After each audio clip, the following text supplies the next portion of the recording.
Bonjour à tous, aujourd'hui on va travailler sur la spirale de Théodore de Cyrène.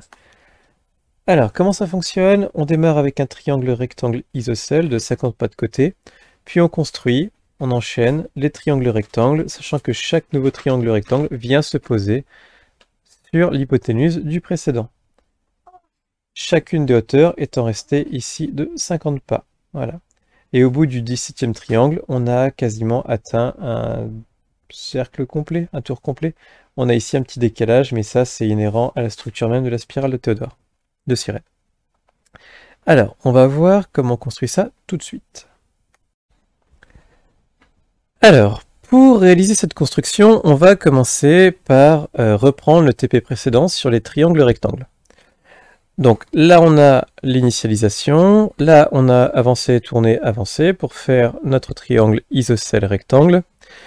Petite modification, j'ai mis 50 pas parce que je veux un petit triangle pour ne pas dépasser le bord de l'écran.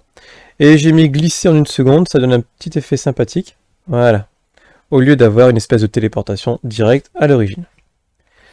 Alors, quand on regarde un peu le dessin qu'on veut obtenir, ici, on doit avoir un deuxième triangle, rectangle. Le problème, c'est que le chat est ici, à l'origine, et qu'il faudrait au moins que je revienne à ce point de départ ici. C'est faisable. Les coordonnées, on peut les trouver. Par contre, pour les prochains triangles, c'est pas possible de les trouver avec les outils dont on dispose. Il faut avoir le cours de 4e sur la trigonométrie pour s'en sortir, ce que l'on n'a pas. Donc ça va, on ne peut pas se servir des coordonnées, on ne peut pas se déplacer en statique. Qu'est-ce qu'on peut faire? On peut essayer de suivre l'hypoténuse, de remonter sur toute la longueur. Mais ça, c'est exactement le même problème, on ne peut pas calculer avec nos outils cette longueur précisément. Il faut les outils de 4e aussi, sur le théorème de Pythagore par exemple. Ça peut fonctionner. Ben on n'a pas. Donc il faut faire autrement. Il nous faut une troisième stratégie. Alors, une stratégie acceptable, ça va être la création d'un deuxième personnage. Je vais prendre un chien de l'espace. Voilà. Que je vais renommer chien, pour qu'on soit bien d'accord. Et que je vais rétrécir à 50% parce que ça prend trop de place. Je fais un petit dessin quand même. Alors, le rôle de ce chien de l'espace, ça va être tout simplement de servir de balise au chat pour qu'il puisse se déplacer sur l'écran. Autrement dit, le chat va appeler le chien, qui se mettra à un endroit, et il servira de point d'arrivée au chat pour revenir là où il veut aller. Le code du chien est très simple. Ça se limite à 2 commandes. Quand on lui demande, il vient. Alors, le quand on lui demande, c'est un signal, ce qu'on appelle un message sur Scratch. Normalement, on doit pouvoir renommer, mais je sais pas. Alors, quand il reçoit ce message 1, qui veut dire littéralement on vient ici, pour nous, eh bien on va aller voir le chat. On fait ça comment? Bah, aller à position, et la position, c'est le chat. Et c'est tout, le chien n'a besoin que de cette commande-là. Je vérifie, bah il se passe rien parce que le chat n'a pas appelé le chien. À quel moment j'ai envie d'appeler le chien? Je veux l'appeler avant de glisser vers l'origine. Hop, on y va. Envoyer à tous le message 1. Tac. Voilà, là ça fonctionne. On est arrivé au message, on a glissé, et puis c'est bon. Alors, attaquons notre deuxième triangle rectangle. On n'est pas bien orienté. Ce qu'on aimerait, c'est le construire ici, sur l'hypoténuse du premier triangle rectangle. Le problème, c'est que notre chat regarde vers le haut. Il faut donc le tourner du bon angle pour pouvoir tracer notre triangle, notre deuxième triangle isocèle rectangle. Alors, justement, cet angle-là, ça va être compliqué.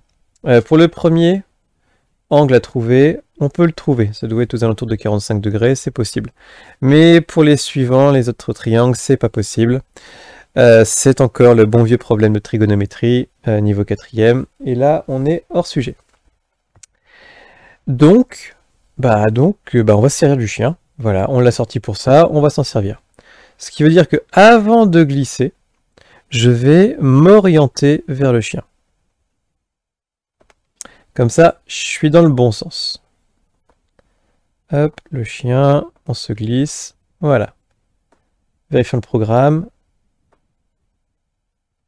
Ah, je l'ai pas mis dans le bon sens. Zut. Ici.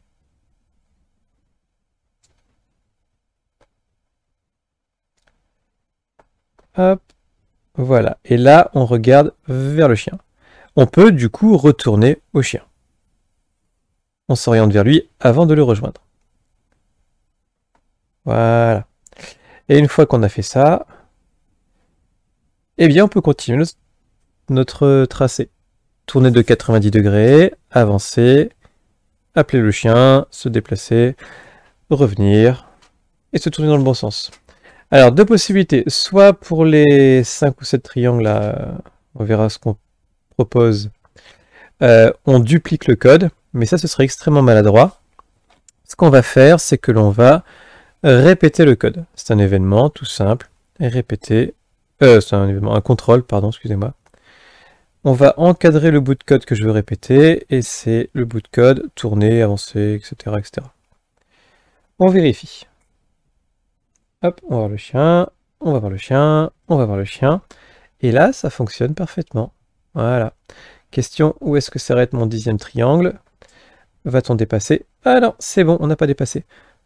Tiens, et je crois même que si l'on va jusqu'à 16 ou 17, on doit pouvoir avoir une spirale complète. Essayons avec le chat et le petit chien qui le suit. Ça fonctionne bien. Là, on va passer le bord bas de l'écran. Ah, le chien a traversé, mais comme il se sert du chat pour se positionner, il n'y a pas de problème. Et c'est bon, on ne dépasse pas. Voilà, on a tout le code. Il n'y a plus qu'à cacher le chien. On va pas le montrer, on ne sait jamais. Hop, on ne le voit plus. Et puis, à vous de construire. Voilà.